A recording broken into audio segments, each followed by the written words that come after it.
Well, good afternoon, everybody. It's a bye week, and bye weeks can really be utilized, and we certainly plan on utilizing this week. It comes at an appropriate time.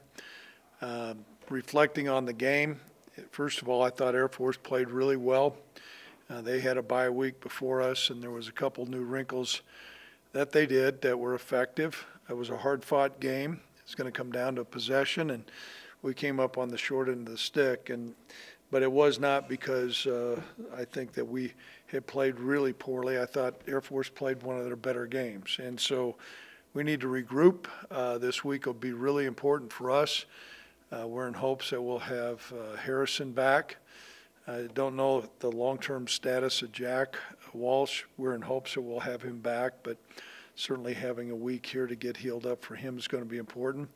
And we have a lot of other players who've been just grinding through. That was probably one of the more competitive schedules that we've faced since I've been our head coach. It certainly made us better, but it was a grind. And so this week we're going to, utilize working on some fundamentals. We'll certainly work on Boise. And then we're going to need to get healthier too. It'll be important for us. We've not won in Boise since I've been our head coach, and so it'll be a big opportunity for us. So, you know what, big game, and we came up on the short end of the stick. Proud of how our players played. They worked through a lot of adversity. It was great to come up with the turnovers when we did. We utilized those, but there's work to be done. There were some uncharacteristic things that we did in the game, and there were some things that we did really well. So at this time, questions. Yes, Ryan. Craig, I agree about the schedule, and you guys have had some home wins that people are going to remember for a long time. Both right. Losses are to teams that are ranked. Just through 7 games overall, how do you feel the team has played? I think well. I'm proud of how they played, and the record. You always want more, Ryan, but if you would have said at the beginning of the year we'd be sitting where we were going into that Air Force game, I would have taken it. I knew going to play Air Force in Colorado Springs would be tough, but I'm pleased with our team, but we're not complacent. There's more out there for us to do. Yeah. Greg, a year after the game, said he wanted to see this team turn the loss into a lesson going forward. I mean, how important is that message going into this bye week? Well, I appreciate his maturity. Sometimes losses can be used as a springboard. Certainly, I don't think that loss was an indication that we went in and didn't play. I thought we played, I'm not saying really well, but I thought there were some things that we did in the game well. We got beat by a good team, and so it's not like that loss, okay, we've become cocky and complacent and we needed a wake-up call. We got beat by a good team, but I think it's an indication that the margins for winning and losing are about a one-possession deal, and that's exactly where we're at. Well, Coach, folks really only see you guys on Saturday, but with the schedule that you've had, with those high-profile games and high-energy games and also practice mixed in, can you give the folks at home kind of an idea of what kind of grind that is up until this bye week? Well, it's a real grind. It's a grind on the players. It's a grind on the coaches. It's a grind on the head coach. But that's what we signed up for. I mean, we don't know any different. Our players don't know any different. I think as a head coach, it's important for me to be real artful about how we handle this week. And every year with a bye week is different. Last year we had 2. This year we have 1. And every year is kind of a different scenario. Where are you at as a football team? What kind of maturity do you have? Where are you at health-wise? What's going on the back end of this schedule? And so this week, I can say this, we'll probably get refreshed. We'll have some practice, but not tons. It won't be a hit fest out there. There was not going to be a bloody Tuesday. And then I think we need to refine some things. I didn't say redefine, though. I mean, I don't think we're all that far off. But we need to refine some things. And then we'll get ourselves ready to go as we get into this back stretch. There's a lot to play for. It's a very competitive league with a lot of balance in it. when you look at this team, is this pretty good timing though for Well, an off week as opposed Yeah, to? it is. I mean, there's been one year, I think one year we had the bye before our last game. Or sometimes you have it really early. Yeah, I mean, to hopefully get Harrison back. And then, you know, our defensive tackles were out there playing. And I thought Air Force's offensive line was really good. And one of their guard may be the best guard that we've seen, and that includes Texas. You know, I think he originally from Sheridan and moved down to Waco, and he's a heck of a player. But yeah, our defensive tackles are beat up, and they're going, but they won't come out, and so to give them a chance to get refreshed a little bit will really be important. And our players put a lot into the game, and you know, when you're 18 to 22, your emotions sometimes you can run a little bit on empty, and so to give these guys a chance, excuse me, to get refreshed a little bit. We won't practice over the weekend. Some of them are going to have a chance to get home, which I think is important, and then we'll get retooled coming in this next week. You had talked last week about Wyatt Whelan's journey, but kind of on the other side of that, I mean, how special is it to see a guy like Ryan Marcus? Yeah, you know, Ryan is kind of, he's a twin of Wyatt. Both of them, you know, are walk-on players from Colorado that earned a scholarship and then now are playing meaningful reps. And, you know, I don't know about you guys. I look at our passing game, and I'm not saying we've arrived, but it's a heck of a lot. It's noticeably different. And Wyatt and Ryan and Ayer and the tight ends have all added to that. And they're just not out there playing roles. They're playing at a high level. And so you have guys that chose to stay here for another year because this program's important to them.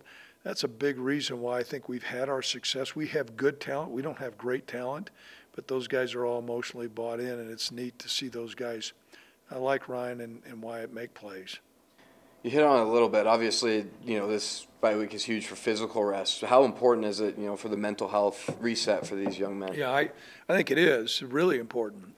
You know, there's only physically there's only so many train wrecks in certain guys, but then also, I mean, they have gone out and like I said, we have Bloody Tuesday. It's a all-out assault, and there's only so much you can do with that. And then game planning and lifting weights and running and things like that, all those are important elements. And this week, like I said, we're going to tailor our practices to not have a hit fest. We need to be really refreshed and focused when we play Boise, and then, you know, as we attack the game after that. John Hoyland seems like a pretty unflappable guy. Are you pretty confident he'll get through this? Yeah, you know, I'm going to spend some time with John this week. You know, he doesn't get too high, he doesn't get too low. He is an extraordinary, talented kicker. Those kicks didn't go his way or our way. I think it's important to know that, you know what, we have great confidence in John, and when he runs out there, he's the best we got, and so we're excited about putting him out there in those situations. And, you know, Saturday night was not his night, and there's a lot that goes into the kick beyond his. But, you know, I watched the snap and the hold, and he just mishit it. And, you know, competitive guys are going to bounce back, and it's going to be important that John knows that we have great confidence in him. Coach, with Coach Roach's memorial coming up on Thursday, I was wondering if you had anything you wanted to say. What? Coach Roach was a dear friend of mine. We had some common friends. I knew a lot about him. He had hired some of the younger coaches that I had worked with, and he had worked with Charlie McBride when he was at Wisconsin. And so when I got the job, I spent quite a bit of time with Coach Roach. And, you know, some things changed, but some things are still the same. And he gave me great insight on, you know, what he thought the successful attributes would be for the Cowboy football program, because we kind of lost our way. A prince of a guy. He always had a bounce in his step, and he had great wisdom and always a twinkle in his eye. And so he lived a full life. I'm going to make sure that I'm at his memorial and spend some time there. And you know what? Coach Roach is a legend, and he enjoyed a national reputation, and he was really helpful for me. It's interesting. They're the two coaches that I talked to. Three coaches. I talked to Bob Devaney, Paul Roach, and Joe Tiller. Pretty good threesome there. Yep. Craig, I know during fall camp a lot of the guys were saying the off-season focus was finish the season stronger than you guys did last year. You looking forward to see if that pays off? Certainly am. We talked about a lot of things, finding that extra 2%, which is going to be important to finish. And we talked about finishing 4 quarters. That's easier said than done. Seasons play out somewhat kind of like a football game does. Sometimes there's ebbs and flows, and there's adversity and how you handle it. Sometimes you're really achieving at a high level, and other times it's hard. It's kind of like you can't get out of your own way. But it's going to be important. This week, like I said, we're utilizing, I think, in a really timely fashion to do those things I mentioned, and then we're going to get focused on Boise and go 1-0. Did you catch the end of that Boise CSU game? I was coming back and I was listening to it. I'm not as, I guess, IT savvy as maybe Tracy is with all the stuff that's out there, but I did listen to the announcers, and I can tell you, people ask me about the Hail Mary. I've lived that on every Thursday practice. You throw the ball in the end zone, and sometimes everybody just thinks it's a foregone conclusion. And so, heck of a comeback for CSU. Big win for their program.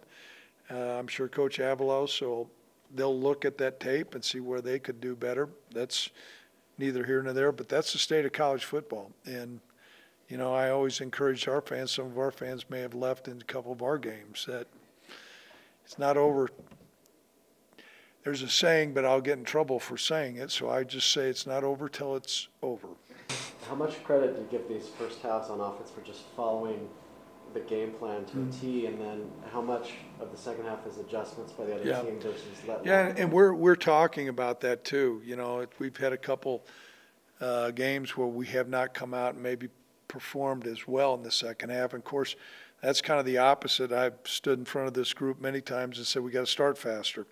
I can tell you, I thought Andrew is playing at a really high level. The things he's doing with our protection and his progression and his reads and his accuracy, and then the catches that the guys are making. I mean, we knew we were going to need to throw the ball well. We were down a running back, and so I thought we really came out really sharp. Disappointed about that we were not able to maintain that same momentum. And so we're going to, we're looking at, okay, are we too static at halftime? Sometimes, Ryan, you go in and you try to, okay, things are going really well, but then you try to create all these other things, and next thing you know, you're making these adjustments that you haven't practiced. And so, but I thought we were a little bit static and didn't have our stinger up in the second half as much as what we needed. Greg, speaking of Andrew, have you noticed any changes in maturity since he became a father? I think a lot of things have come about. His view on life, certainly family is important to him. His significant other, his wife, they're enjoying family life, and you see a mature man, and that has carried through on how he approaches his task on everything from school to what he's doing to prepare. He's up in Coach Polisek's office. I think he's in his office more than Tim's in there, watching tape, and then just he's really taken a professional attitude, and it's showing on the film. His performance has gotten better and better and better. Has he asked you for any advice on the family side? No, but we have a really good relationship. It's been fun. That's a case of the transfer portal. Everybody's talking about different things. This is seems like yesterday he and his father were sitting in my office, and I was like, wow, this is weird. And it was weird for him, kind of like, okay, we made this decision and here we are. I don't know a lot about you, you don't know a lot about us, but we're going to make this work, and it's beyond that. It's been really good. If he keeps playing at this level and Whaley does get refreshed, how exciting are you about that balance? Oh, you know what, and not to take anything from Jamari and Sam, they're meaningful players. Harrison adds another element, certainly another player in the group. But whenever you have a run threat like that, now all of a sudden that has a huge impact on how you're dialing up things on defense and how you get stressed. And so, yeah, we knew we were going to be shorthanded. We were hoping that Harrison would be able to play, but we knew at the tail end of the week probably wouldn't be able to. And hopefully have him back is going to be really impactful, because you got another weapon there that at any time can go the distance. Was Jack's injury, was it just like a lower leg or like an ankle? Yeah, I think it's something with his ankle. Yeah, and, you know, some of the coaches say lower extremities and all that. I think it's his ankle. And so we're going to see. One thing that's positive is there's a lot of things that's positive. First of all, I mean, he's a tough guy and we have some time. But also the skill set that an offensive guard is required to do is different than maybe a running back or a wide receiver or corner. With the players getting refreshed, this is good timing for you guys, because the next team you're going to play is using 2 quarterbacks to prepare for and a running back, and then you only have 6 days for the next game after that. Right. You know, I won't even talk about the next one. You know, Boise poses a big challenge. They have prolific players. Their running back is dynamic. Their quarterbacks are playing well. They've always had good skill players. You know, I know our defensive coaches are in there grinding away through tape right now. You know, it's important for us to get adapted. I think Air Force did a nice job utilizing that bye week, getting adapted to us. Sometimes it's a little bit more applicable for a defense as opposed to an offense, simply because on defense you're about repetition and how you can become familiar with the schemes that you're confronted with. And so we'll certainly utilize this time.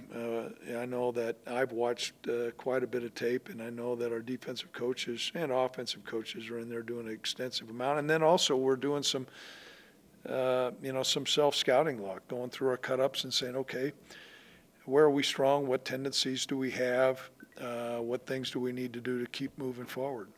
You like the no divisions to make sure the 2 best? No, I certainly do. You know, I've been on both sides of it. You know, when I was coaching at Nebraska, you know, we had divisions, and you're trying to get in you know, the national championship game for some of those teams. And then, you know, our conference is striving like crazy to get in a New Year's Six game. And by not having divisions, it gives, I think, more of an opportunity, because while I haven't been in that room, Tom's given me some information on the data that they look at, and certainly strength of schedule comes into play when you're trying to sort out what team deserves to be where. And so not having divisions, I think, is a prudent move, and I was happy our conference adopted that.